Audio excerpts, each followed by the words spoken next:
Oh, now a problem during the summer months, or sometimes all year round, actually playing sport or sweating, is getting your SPF on and it not stinging in your eyes. So many of you have problems with SPF stinging. It really hurts. I mean, when I've tested out products before and it's actually stung my eyes, I've had to stop the car because it's actually hurt that much, and I haven't been able to continue driving till I've sort of rummaged and found a tissue.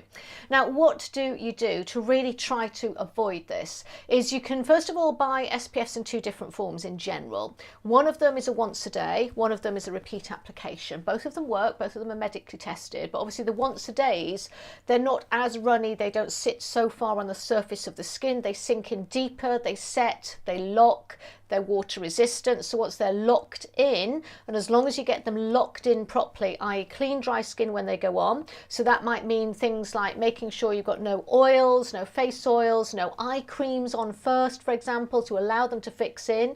If you've got oily eyelids or you've used any lash conditioners or brow conditioners that have got oil in, that you don't use them before you put your SPF on.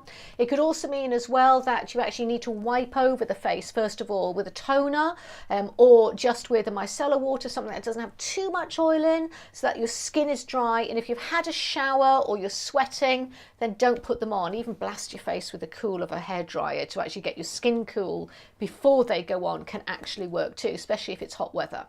Now that should seal them into the skin, and if that doesn't work, then just for example over the eyelid area, maybe absorb oil by just buffing over a rice bran powder, a white powder over to the eye area and the lashes, and that might just absorb any sweat and oil that is around the eye area before you put those on. It won't block them sinking in, but it will just absorb and take any oil off that surface of the skin too.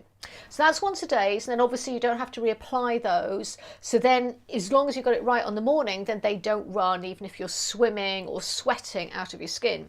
Now repeat applications can be just as good SPF, but obviously you've got to put them on and they don't lock into the skin. So then sometimes what happens if you go too close to the eye area or onto the eyelid or on the brow bone area there, they can just about half an hour later sneak down with perspiration.